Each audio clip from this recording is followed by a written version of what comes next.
الشيطان الرجيم بسم الله الرحمن الرحيم. Versets 165, 166, 167. Parmi les hommes, il s'en trouve qui adoptent, en place de Dieu, des égaux, qu'ils aiment d'un amour égal à celui de Dieu. Ceux qui croient vouent à Dieu un amour plus intense. Ceux qui sont iniques, s'ils pouvaient voir, quand ils verront le châtiment, ils sauraient que la force appartient à Dieu totalement et que Dieu est implacable en son châtiment. Quand ceux qui ont été suivis se désolidariseront de ceux qui les ont suivis, qu'ils verront le châtiment et que les attaches se rompront d'eux, alors les suiveurs diront « Ah, si nous pouvions rebrousser la course, nous nous désolidariserons d'eux comme ils l'ont fait de nous. » C'est ainsi que Dieu leur montrera leurs œuvres, des soupirs de remords sur eux-mêmes, et pour autant ils ne sortiront plus du feu.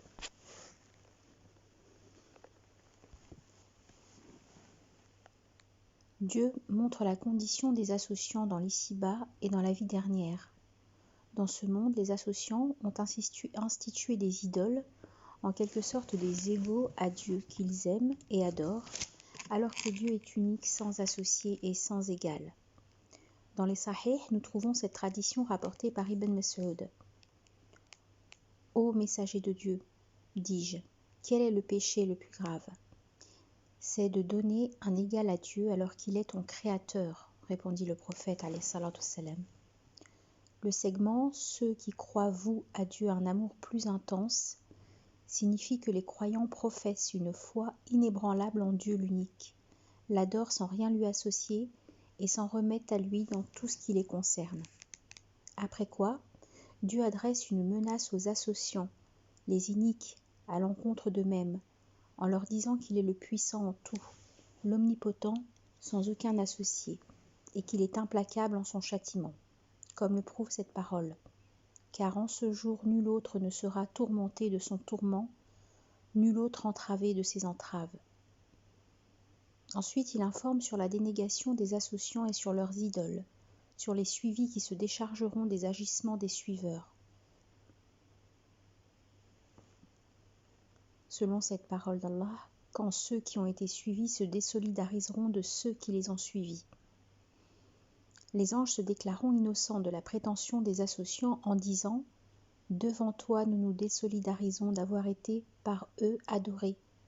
À ta transcendance ne plaise, disent-ils, c'est toi qui nous protèges, pas eux. Même, ils adoraient les djinns en qui la plupart croyaient. Les djinns feront de même. » Comme le prouve cette parole, et quand les humains seront rassemblés, ennemis ils leur seront, et leurs adorateurs ils renieront.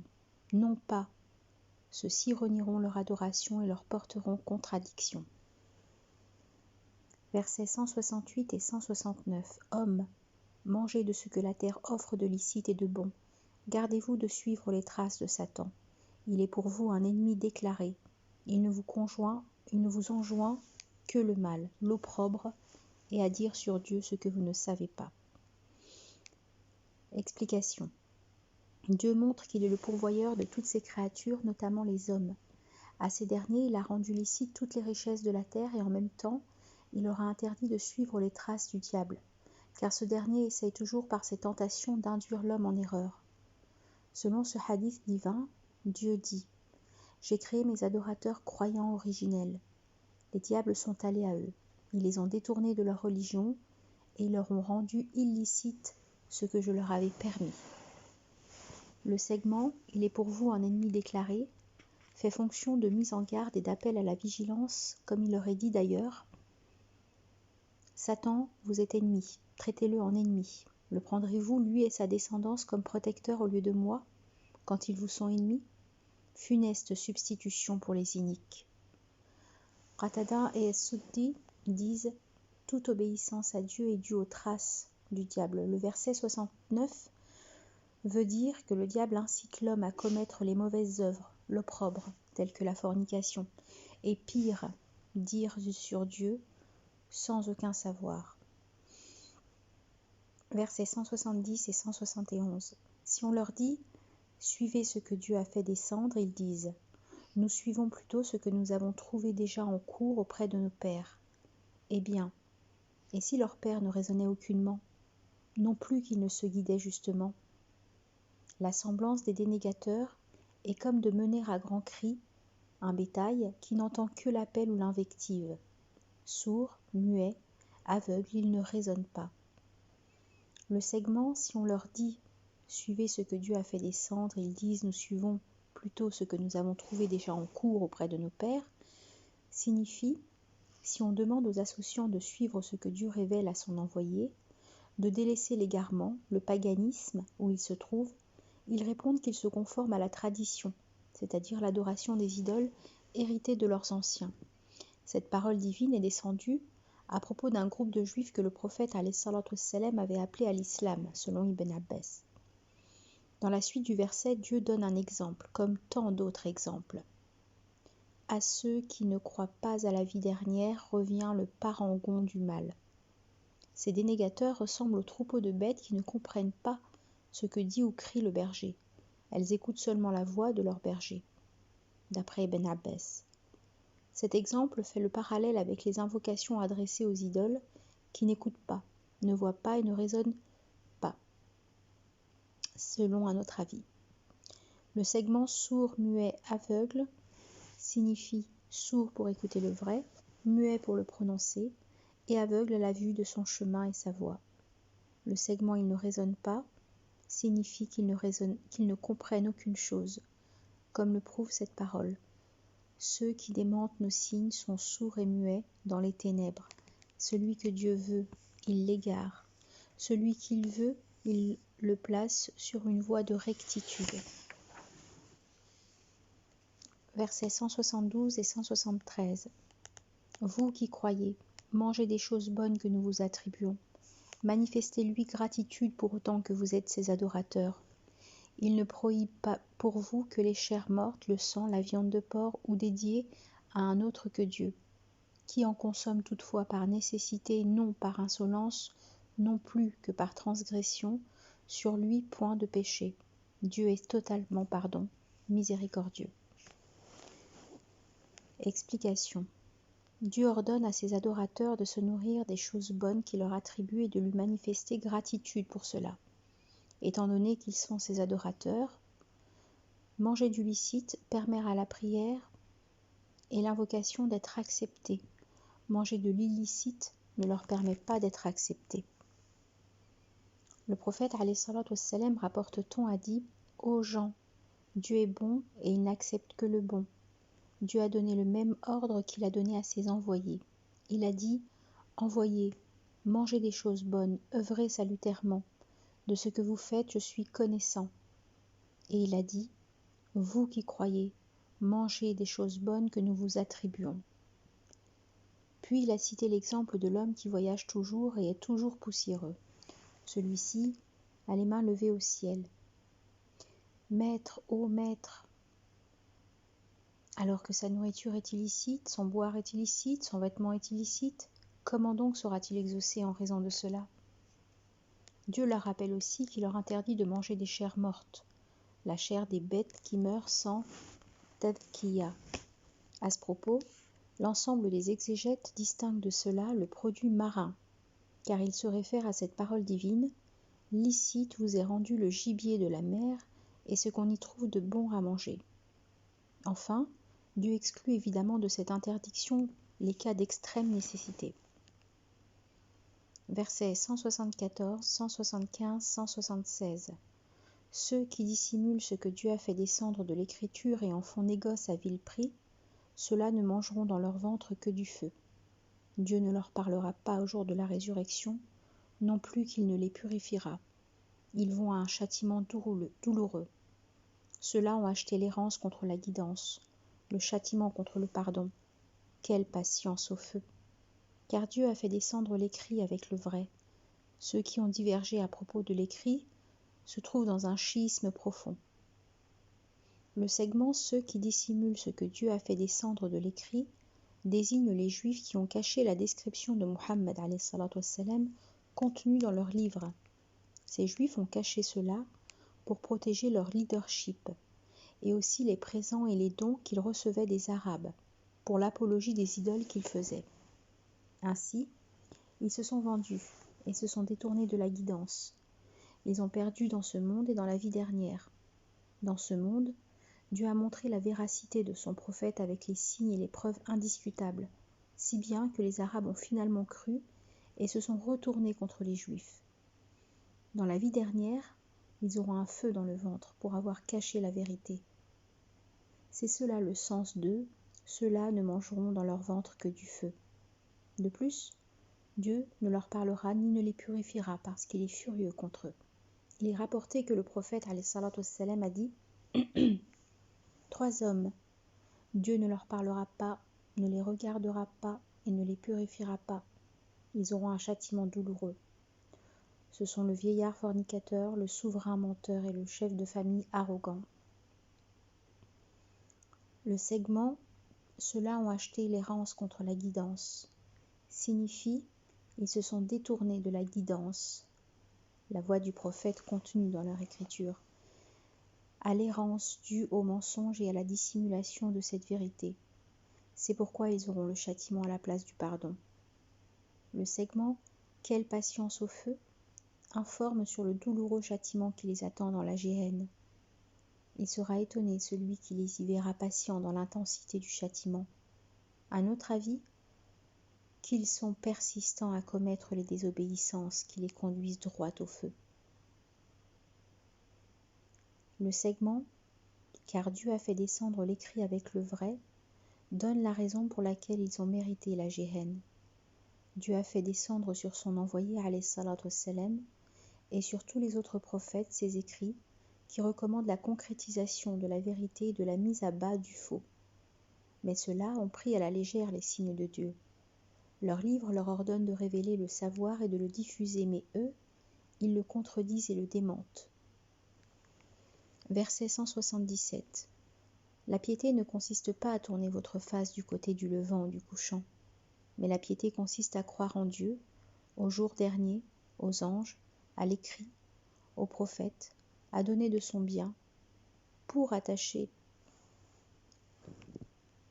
qu'on y soit, aux proches, aux orphelins, aux miséreux, à l'enfant du chemin, aux mendiants, et pour les nuques, à accomplir la prière, à acquitter l'aumône, à remplir les pactes une fois conclus, à prendre patience dans la souffrance et l'adversité, et aussi au moment du danger. Ceux-là sont les véridiques, ce sont eux qui se prémunissent. Explication. Cette parole divine contient des fondements profonds, d'une foi pure, ainsi qu'un sens.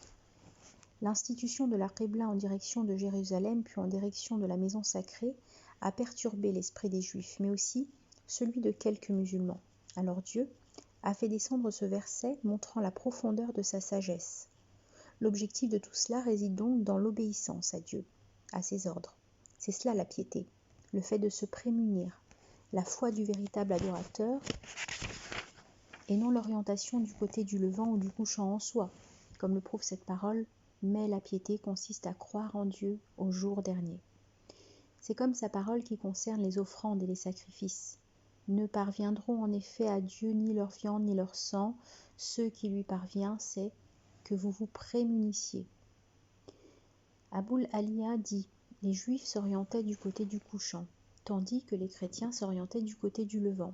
Alors Dieu fit descendre le verset « La piété ne consiste pas à tourner votre face du côté du levant ou du couchant ». Cela est le propos de la croyance, sa vérité est de le mettre en œuvre.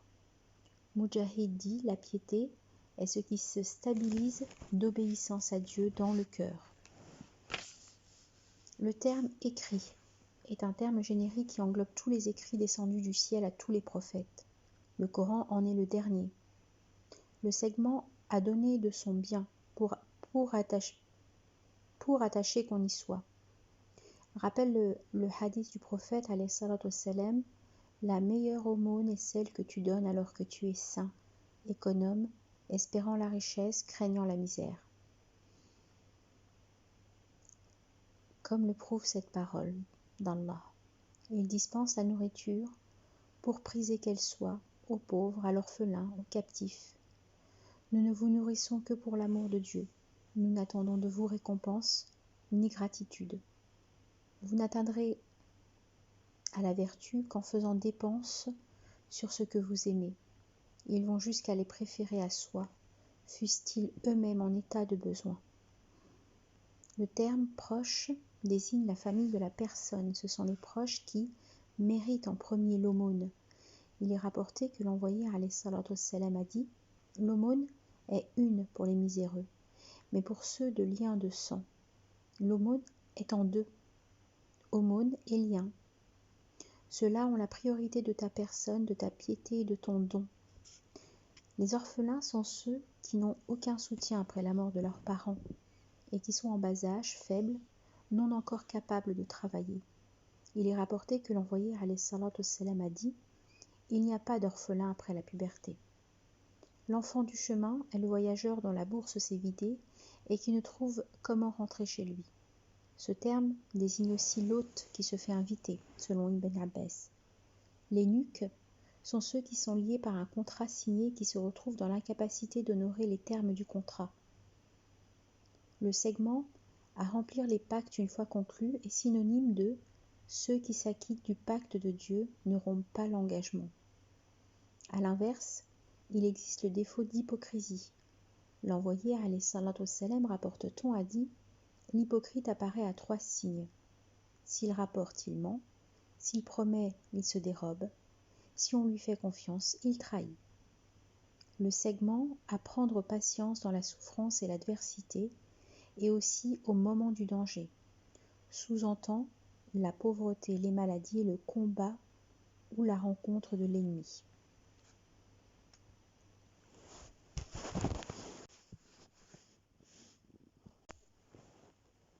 Versets 178-179. Vous qui croyez, le talion vous est prescrit en cas de meurtre. Libre pour libre, esclave pour esclave, femme pour femme. Si l'on bénéficie toutefois d'un pardon de la part de son frère en religion, alors, qu'à revendication bornée, à la coutume répond paiement fait de bonne grâce. C'est là un allègement édicté par votre maître, une miséricorde. Quiconque agresse après cela court à un châtiment douloureux. Dans l'exercice du talion, il y a pour vous vie, ô doté de moelle.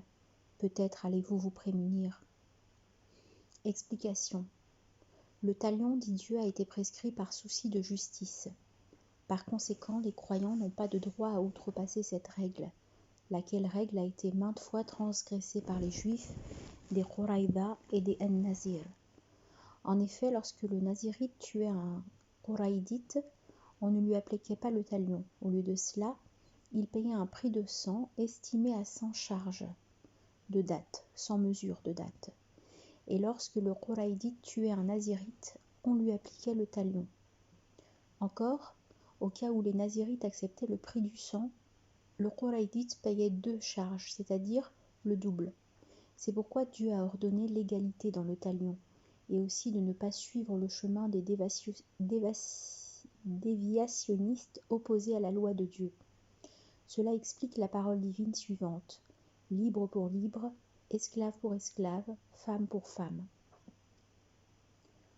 Le segment « Vous qui croyez, le talion vous est prescrit en cas de meurtre » s'applique quand il y a préméditation, selon Saïd ben Jubayr. La raison en est que 2 tribus arabes se sont entretuées juste avant l'avènement de l'islam, à tel point qu'avaient été tués les esclaves et les femmes. Après leur conversion à l'islam, l'une avança à l'autre des revendications démesurées en matériel et en richesse. Sinon, ses membres n'accepteraient du talion que le libre pour l'esclave tué et l'homme pour la femme tuée. C'est pour cette raison qu'il eut la descente de libre pour libre, esclave pour esclave, femme pour femme. Abu Malik dit, cette parole a été abrogée par la parole âme pour âme. Le prophète alayhi salatu wassalam, rapporte-t-on, a dit, celui qui tue son esclave, nous le tuons. Celui qui mutile son esclave, nous le mutilons. Celui qui castre son esclave, nous le castrons. Le musulman n'est pas tué pour un dénégateur. Pour les musulmans, leur sang s'équivalent. Le pardon signifie que c'est le prix du sang accepté, selon Mujahid. Le segment, alors qu'à revendication bornée à la coutume, stipule que le demandeur du prix du sang doit se conformer à la coutume. Le segment répond paiement fait de bonne grâce, étant consacré au demandé, donc le tueur. Ce dernier doit répondre positivement, sans que cela soit préjudiciable pour lui. Le segment, c'est là un allègement édicté par votre maître, une miséricorde, et sans nul doute une miséricorde de la part de Dieu pour les musulmans, car avant l'islam, Dieu a prescrit aux juifs la loi du talion et aux chrétiens le pardon. Le segment, quiconque agresse après cela court à un châtiment douloureux, est un avertissement à celui qui tue après avoir reçu le prix du sang.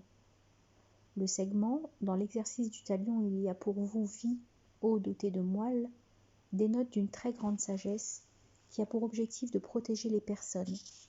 Quand un meurtrier potentiel saura qu'il va être exécuté, il ne commettra pas son méfait.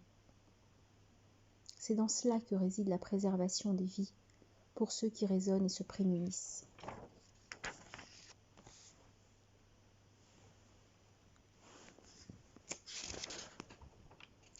Versets 180, 181, 182.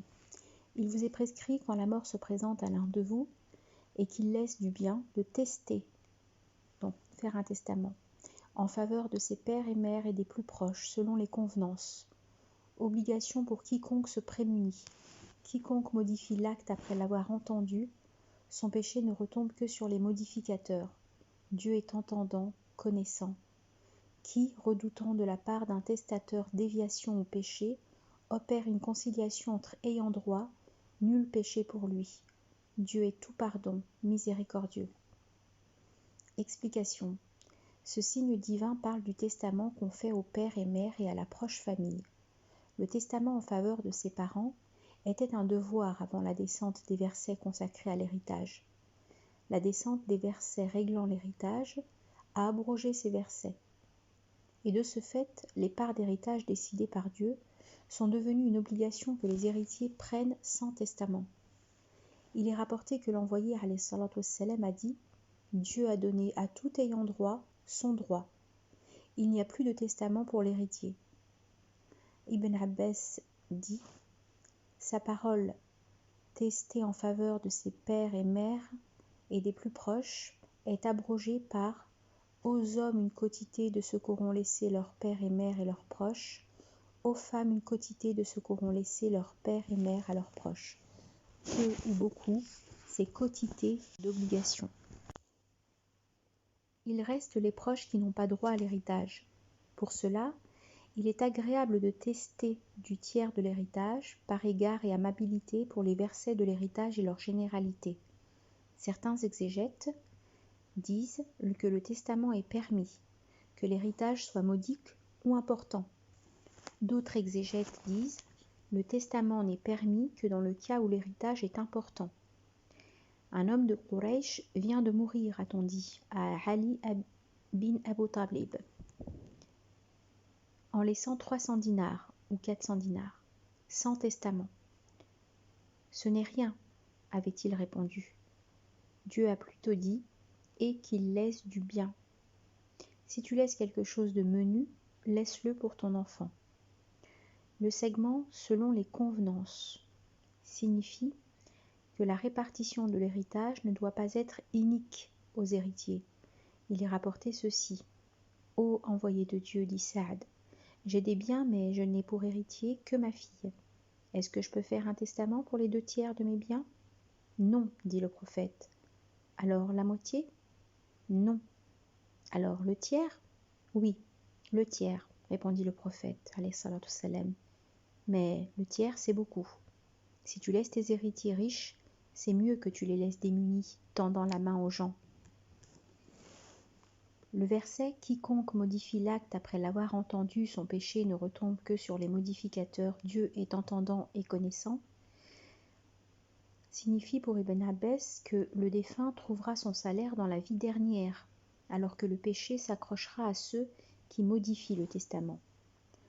Le verset « Qui, redoutant de la part d'un testateur déviation ou péché, opère une conciliation entre ayants droit, nul péché pour lui, Dieu est tout pardon miséricordieux » est expliquée par la parole du prophète alayhi salatu wassalam, pour laquelle on rapporte qu'il a dit « La déviation dans le testament fait partie des péchés les plus graves. Un homme agit durant 70 ans selon les œuvres des gens de bienfaisance, mais quand il teste, il dévie dans son testament. Alors, un homme lui scelle ses œuvres, et il entre au feu. Un autre homme agit durant 70 ans selon les œuvres des gens de malfaisance, mais quand il est équitable dans son testament, un homme lui scelle ses œuvres, et il entre au jardin. »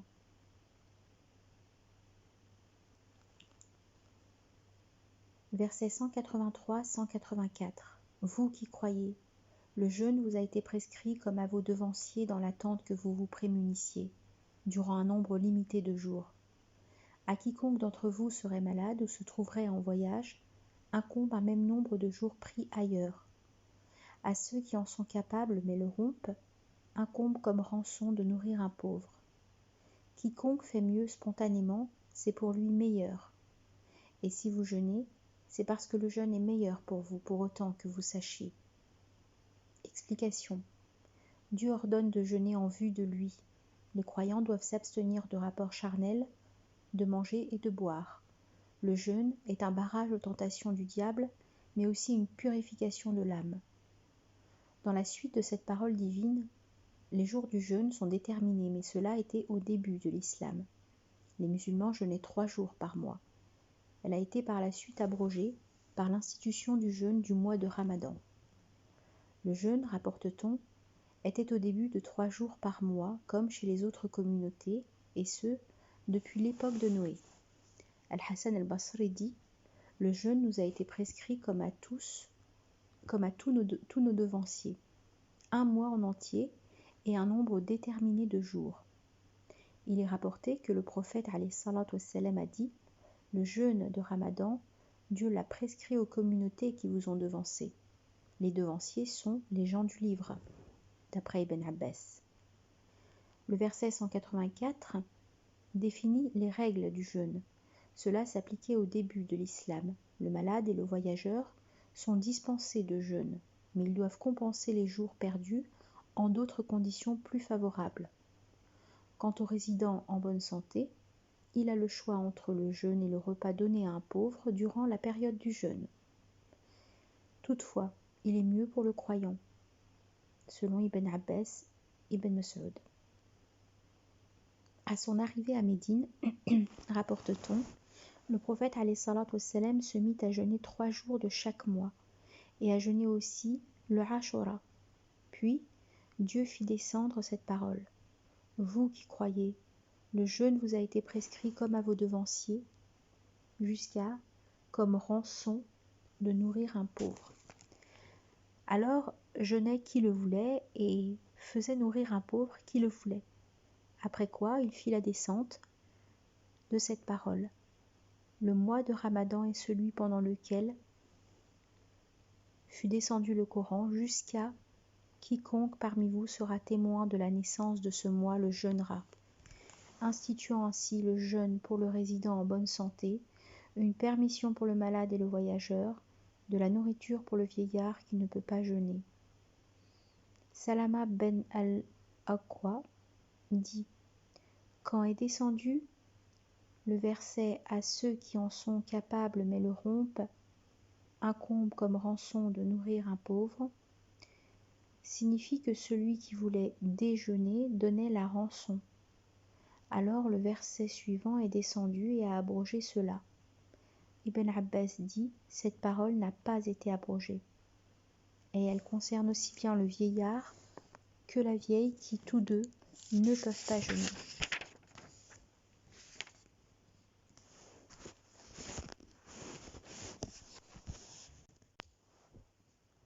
Verset 185. Le mois de Ramadan est celui où fut descendu le Coran en tant que guidance pour les hommes et que preuve ressortissant de la guidance et de la démarcation.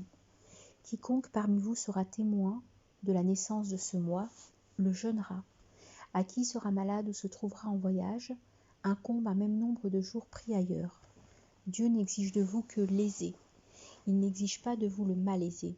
À vous de parfaire le nombre imparti, en glorifiant Dieu de sa guidance pour vous. Peut-être en aurez-vous gratitude. Explication. C'est là, de la part de Dieu, l'éloge du mois de jeûne. Dieu l'a en effet choisi d'entre tous les mois pour y descendre le Coran, ainsi que toutes les autres écritures. Il est rapporté que le prophète alayhi salatu wassalam a dit « La descente des feuilles d'Abraham se fit dans la première nuit du Ramadan. La Torah, après 6 nuits du Ramadan. L'Évangile, après 13 nuits du Ramadan. Quant au Coran, Dieu l'a fait descendre après 24 nuits du Ramadan. » Les feuilles, la Torah, les psaumes, l'Évangile furent descendus d'un trait à chacun des prophètes concernés. Le Coran fut d'abord descendu d'un seul trait dans la maison de la puissance située dans le ciel inférieur. C'était dans la nuit grandiose. C'est nous qui le fîmes descendre dans la nuit grandiose. C'est nous qui en avons commencé la descente par une nuit de bénédiction. Après quoi il descendit en fragments sur le prophète alayhi salatu wassalam, selon les événements vécus par les musulmans. Ibn Abbas, rapporte-t-on, a été interrogé sur la question par Atiyya ben al-Aswad. J'ai eu dans mon cœur quelques doutes sur sa parole. Le mois de Ramadan est celui où fut descendu le Coran. Sa parole, c'est nous qui en avons commencé la descente par une nuit de bénédiction, et sa parole, c'est nous qui le fîmes descendre dans la nuit grandiose. Alors que le Coran est descendu en Shawwal, Dhul Qidda, Dhul Hijjah, Muharram, Safar, et dans le mois de Rabi' al-Awwal, dit Atiyya. Ibn Abbas répondit, il fut descendu en Ramadan dans la nuit grandiose, d'un seul trait dans une nuit bénie, après quoi il a été descendu selon la position des étoiles. Le segment, en tant que guidance pour les hommes et que preuve ressortissant de la guidance et de la démarcation, est un éloge fait au Coran descendu en tant que guidance aux hommes qui ont cru en lui et en tant que preuve claire éclatante pour ceux qui font effort de le comprendre. Certains anciens détestent qu'on dise tout simplement Ramadan et préfèrent qu'on dise le mois de Ramadan. Cependant, Ibn Abbas et Zayd ben Thabit permettent cela. Al-Bukhari confirme dans ce sens par maintes hadiths rapportés, notamment celui-ci. Celui qui jeûne Ramadan tout en ayant une foi sincère et en espérant avoir une récompense, celui-là aura ses fautes passées pardonnées. Le segment « Quiconque sera témoin de la naissance de ce mois le jeûnera » souligne l'obligation du jeûne à celui qui voit la naissance du premier croissant du mois. Ainsi, cette parole abroge définitivement la permission précédente, celle accordée aux résidents en bonne santé, tout en reprenant, dans la suite du verset, la largesse accordée aux malades et aux voyageurs. Car Dieu n'exige de vous que l'aisé, il n'exige pas de vous le malaisé. Le prophète alayhi salatu wassalam avait dit à Mu'ad et Abu Moussa avant le départ au Yémen, « Annoncez la bonne nouvelle et n'effarouchez pas, exigez l'aisé et non le malaisé. » Quant à ceux qui rompent le jeûne pour maladie ou pour voyage doivent parfaire le nombre imparti. Le segment « À vous de parfaire le nombre imparti en glorifiant Dieu de sa guidance pour vous » signifie qu'à la fin du jeûne de Ramadan, les croyants sont appelés à le glorifier de sa guidance. Comme le prouve cette parole, après vous être acquittés de vos rites, rappelez le nom de Dieu comme vous faites celui de vos pères, voire d'un rappel plus intense. Une fois accomplie la prière, égayez-vous sur la terre et quêtez une part des grâces de Dieu. Rappelez Dieu fréquemment, dans l'espoir d'être des bienheureux. C'est pour cette raison que la louange et la glorification sont une tradition préférée après les prières prescrites. Ibn Abbas dit, nous ne savions la fin de la prière du prophète alayhi salatu wassalam que grâce à la glorification. Et c'est aussi pour cette raison que nombre d'exégètes insistent sur la légitimité de la glorification dans la fête du déjeuner, donc l'Aïd. Comme le prouve la parole d'Allah suivante, « À vous de parfaire le nombre imparti en glorifiant Dieu de sa guidance pour vous. » Le segment « Peut-être lui en aurez-vous gratitude » signifie « Si vous accomplissez ce que Dieu vous ordonne comme obligation et norme, peut-être que vous serez du nombre de ceux qui lui prouvent reconnaissance. Verset 186. Si mes adorateurs t'interrogent sur moi, je suis tout proche. Que j'exauce l'invocation de qui m'invoque quand on m'invoque. Qu'ils me répondent donc et qu'ils croient en moi dans l'espoir d'aller selon la droiture. Explication. Un bédouin, rapporte-t-on, a dit au prophète alayhi salatu wassalam, notre maître est-il proche de nous pour que nous nous adressions confidentiellement à lui ou est-ce qu'il est éloigné pour que nous nous adressions à lui à voix haute? Le prophète alayhi salatu wassalam n'ayant pas donné de réponse, Dieu fit descendre ce verset. Al-Hassan dit, ce verset est descendu après que les compagnons du prophète alayhi salatu wassalam ont posé cette question. Où se trouve notre maître? Atta rapporte ceci. À la descente du verset « Votre maître dit « Invoquez-moi, je vous exaucerai », les gens ont dit « Si nous savions l'heure où nous devons faire nos invocations ». Alors Dieu fit descendre ce verset. Abu Moussa al-Ashari a dit « Nous étions sortis en expédition avec l'envoyé de Dieu, alayhi salatu wassalam. Et puis nous nous étions mis à lancer des takbirs à chaque fois que nous escaladions une élévation ou que nous descendions dans une vallée. Alors le prophète alayhi salatu wassalam s'était rapproché de nous et avait dit « Ô gens, retenez-vous, vous n'invoquez pas un sourd ou un absent, mais vous invoquez l'entendant, le clairvoyant. Celui que vous invoquez est plus proche que l'un de vous au cou de sa chamelle. » Il est rapporté du prophète alayhi salatu wassalam que Dieu a dit « Je suis avec mon adorateur tant qu'il se rappelle de moi, tant que ses lèvres me citent. » Cela, dis-je, est comme le verset « Dieu est avec ceux qui se prémunissent, ce sont eux les bels agissants. Je serai avec vous à entendre et à voir. » Dieu ne déçoit pas donc l'invocation de son adorateur, parce que rien ne l'occupe. Il est l'entendant de toute invocation. Il est rapporté que l'envoyé, alayhi salatu wassalam, a dit « Dieu ne répugne pas quand son adorateur tend les mains pour lui demander un bien et qu'il les repousse bredouilles. » On continue à répondre à l'adorateur tant qu'il n'invoque pas pour un péché ou pour la coupure d'un lien de matrice et sans qu'il soit empressé. Et qu'est-ce que l'empressement, ô envoyé de Dieu, a-t-on alors demandé? C'est que l'homme dit « J'ai tant et tant invoqué, mais je ne vois pas de réponse. » Ainsi, il se sent déçu puis abandonné et abandonne l'invocation. Les cœurs sont des récipients et puis certains cœurs sont des récipients plus récepteurs que d'autres. Donc quand vous demandez Dieu, ô gens, demandez-lui-en en étant certain de la réponse, car il n'est pas répandu à un adorateur dont l'invocation n'est faite que du dos d'un cœur inattentif. Par ce verset qui appelle à l'invocation, Dieu guide les adorateurs sur le chemin de la persévérance dans l'invocation, dès la fin du jeûne. Il est rapporté que l'envoyé alayhi salatu wassalam a dit « Il y a pour le jeûneur, à son déjeuner, une invocation qui ne sera pas repoussée. » Ubayd Allah rapporte que Abdullah ben Amr disait à chaque fois qu'il rompait son jeûne « Dieu, par ta miséricorde immense à toute chose, je te demande de m'accorder ton pardon. » Il est rapporté que le prophète alayhi salatu wassalam a dit « 3 personnes verront leur invocation non repoussée, l'imam juste, le jeûneur jusqu'à la fin de son jeûne, et l'opprimé dont l'invocation est montée par Dieu de dessous les nuages, au jour de la résurrection et à laquelle s'ouvrent les portes du ciel.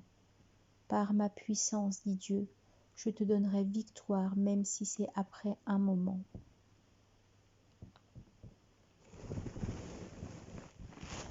Verset 187.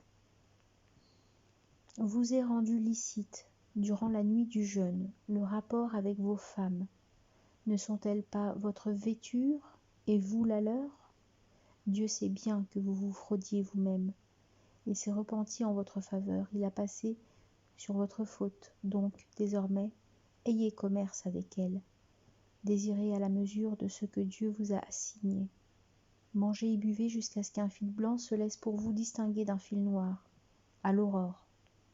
Après quoi, jeûne complet jusqu'à la nuit suivante. Cependant, n'ayez pas commerce avec elle quand vous faites retraite dans les mosquées. Ce sont là normes expresses de Dieu. Ne vous en approchez point. C'est ainsi que Dieu explicite ces signes aux hommes dans l'attente qu'ils se prémunissent. L'explication. C'est là une autorisation de la part de Dieu pour ses adorateurs. Au début de l'islam, le manger, le boire et le rapport sexuel étaient licites entre la rupture du jeûne et la prière de Isha, ou avant de dormir dans cet intervalle. Mais la cause ayant concouru à la descente de ce verset est explicitée par ce que les compagnons du prophète alayhi salatu wassalam ont rapporté. Si le jeûneur s'endort avant la rupture du jeûne, il doit continuer le jeûne jusqu'à la nuit suivante. C'est ce qui se passa avec un Ansarite, Kaïs ben Sarma. Celui-ci était jeûneur. Quand il termina sa journée de travail dans son jardin, il rentra chez lui au moment de la rupture du jeûne. Il demanda à sa femme s'il y avait à manger. Elle lui répondit que non, mais qu'elle allait cependant lui en chercher chez les voisins. Il s'endormit en attendant le retour de sa femme. Par conséquent, il prolongea son jeûne jusqu'au lendemain, mais au milieu de la journée, il s'évanouit. Après quoi, il alla raconter au prophète, alayhi salatu wassalam, ce qui lui était arrivé. C'est pourquoi il eut la descente de « vous est rendu licite », donc le verset 187, jusqu'à l'aurore. Al-Bara dit: après la prescription du jeûne dans le mois de Ramadan, les jeûneurs ne s'approchèrent pas de leurs femmes durant tout le mois, mais il y eut des hommes qui se trahirent eux-mêmes. C'est pourquoi il eut la descente de « Dieu sait bien que vous vous fraudiez vous-même. Il s'est repenti en votre faveur, il a passé sur votre faute. » Ibn Abbas dit: pendant le mois de Ramadan, au cas où les musulmans accomplissaient la prière de Isha, il leur était alors interdit les femmes et le manger jusqu'à la nuit suivante. Cependant, il y eut parmi les musulmans des gens, entre autres Umar ben Khattab, qui touchèrent à leurs femmes et au manger, puis s'en plaignirent à l'envoyé de Dieu, alayhi salatu wassalam. C'est pourquoi il eut la descente de « Dieu sait bien que vous vous fraudiez vous-même, il s'est repenti en votre faveur, il a passé sur vos fautes, donc désormais ayez commerce avec elle. »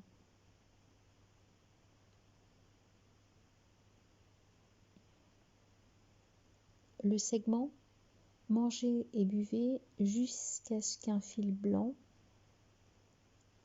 la suite du verset jusqu'à la nuit suivante. Ce verset autorise la nourriture et les rapports charnels de la rupture du jeûne jusqu'à la première lueur du jour. Cela est indiqué par le fil blanc et le fil noir. Et pour lever tout équivoque, il y a l'emploi de « à l'aurore ». Adi ben Hatim dit: après la descente de « mangez et buvez jusqu'à ce qu'un fil blanc se laisse distinguer d'un fil noir », j'ai pris 2 fils, l'un noir, l'autre blanc, et je les ai mis sous mon oreiller. Après quoi, je me suis mise à les regarder de temps à autre, jusqu'au moment où j'ai distingué le fil blanc du fil noir. C'est alors que j'ai commencé de jeûner. Le jour levé, je suis allée trouver le prophète, alayhi salatu wassalam, et je l'ai informé de ce que j'ai fait. Mais le prophète, alayhi salatu wassalam, m'a dit: ton oreiller est donc trop large. Cela concerne plutôt la clarté du jour et l'obscurité de la nuit. Dans l'autorisation de manger jusqu'à l'aurore, il y a une preuve pour la préférence de prendre le petit déjeuner de l'aube. La sunna contient des hadiths incitant à prendre le petit déjeuner de l'aube, le suhoor. Il est rapporté que le prophète alayhi salatu wassalam a dit: prenez le suhoor, parce qu'il y a bénédiction dans le suhoor. Ce qui distingue notre jeûne du jeûne des gens du livre, c'est le repas du suhoor. Le suhoor est un repas béni. Ne le laissez pas, même si l'un de vous boit une gorgée d'eau, car Dieu et ses anges saluent ceux qui prennent le suhoor. Il est préférable de retarder le suhour. Zayd ben Thabit dit « Nous avons pris le suhour avec l'envoyé de Dieu, alayhi salatu wassalam, puis nous nous sommes levés pour la prière. » Combien y avait-il eu de temps entre l'appel à la prière et le suhour a demandé Anas à Zayd, l'équivalent d'une récitation de 50 versets. Il est rapporté que le prophète, alayhi salatu wassalam, a aussi dit « Ma communauté est dans le bien tant que ses membres font vite de rompre le jeûne et reculent le repas du suhour. » Une dernière question, celle qui concerne la souillure après le rapport charnel. L'école des 4 imams ainsi que l'ensemble des savants disent que le croyant souillé doit, dès qu'il se réveille, se purifier, puis continuer sans contrariété son jeûne.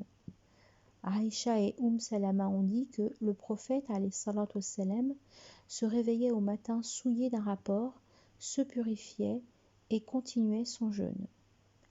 Le segment « Après quoi jeûne complet jusqu'à la nuit suivante » recommande la rupture du jeûne au coucher complet du soleil, tel que cela est rapporté dans les 2 sahih. À l'arrivée de la nuit de ce côté-ci et au départ du jour de ce côté-là, le jeûneur a alors rompu son jeûne. Il est rapporté que le prophète alayhi salatu wassalam a dit « Dieu, le transcendant, le tout-puissant dit « Le plus aimé de mes adorateurs à moi est celui qui est plus rapide à rompre le jeûne. » C'est pour cette raison qu'ont été donnés des hadiths interdisant le jeûne continu de plus d'1 jour. Il est rapporté ceci : ne faites pas de jeûne continu, a dit le prophète, alayhi salatu wassalam. Ô messager de Dieu, tu le fais pourtant, lui a-t-on répliqué. Je ne suis pas comme vous, a dit le prophète, alayhi salatu wassalam. Je me couche la nuit et c'est mon maître qui me nourrit et me désaltère. Aïcha dit, le messager de Dieu leur a interdit le jeûne continu par miséricorde pour eux, mais eux, ils lui ont dit, tu fais le jeûne continu. Il leur a alors répondu, je ne suis pas comme à votre apparence. C'est mon maître qui me nourrit et me désaltère. Donc il est clair que le jeûne continu est propre au prophète, alayhi salatu wassalam. Seulement. Néanmoins, quiconque veut prolonger son jeûne après le coucher du soleil peut le faire jusqu'au suhour seulement. Il est rapporté que le prophète alayhi salatu wassalam a dit « Ne faites pas de jeûne continu, et celui d'entre vous qui veut le faire, qu'il le fasse jusqu'au repas du suhour. » Le segment « Cependant, n'ayez pas commerce avec elle quand vous vous faites retraite dans les mosquées » concerne le jeûneur qui fait la retraite spirituelle dans la mosquée en Ramadan ou en un autre mois. Par conséquent, il ne lui est licite de commercer avec sa femme qu'après la fin de sa retraite spirituelle, d'après Ibn Abbas. Az-Zahhaq dit « L'individu faisait sa retraite spirituelle, mais quand il sortait de la mosquée, il commerçait s'il le voulait. C'est pourquoi Dieu fit descendre cette parole. Il est donc interdit aux retraités spirituellement tout lien charnel durant la période impartie. S'il sort pour un besoin, manger ou besoin naturel, il doit le faire sans plus. Il ne doit pas embrasser sa femme ni rendre visite à un malade. Il peut par contre demander de ses nouvelles. En bref, il ne doit s'occuper que de sa retraite spirituelle. Dans la citation de la retraite spirituelle après le jeûne, il y a une guidance et une recommandation à faire pendant le jeûne ou à la fin du jeûne. Il est rapporté que le prophète alayhi salatu wassalam faisait la retraite spirituelle durant les 10 dernières nuits du Ramadan et que ses épouses la faisaient également après sa disparition. Le segment « Ce sont là normes expresses de Dieu, ne vous en approchez point » signifie ce que nous vous avons explicité, imposé et déterminé dans le jeûne et ses règles s'avèrent être des normes de Dieu qu'il ne faut pas outrepasser ou transgresser. Un autre avis dit que cela concerne la retraite spirituelle. Le segment, c'est ainsi que Dieu explicite ces signes aux hommes dans l'attente qu'ils se prémunissent, signifie que Dieu a montré les règles du jeûne et ainsi a fait le prophète alayhi salatu wassalam, pour que les croyants sachent comment se guider et obéir aux prescriptions divines. Comme nous le prouve cette parole d'Allah, c'est lui qui fait descendre sur son serviteur des signes explicites pour vous faire sortir des ténèbres au jour. Dieu vous est tendre et miséricordieux.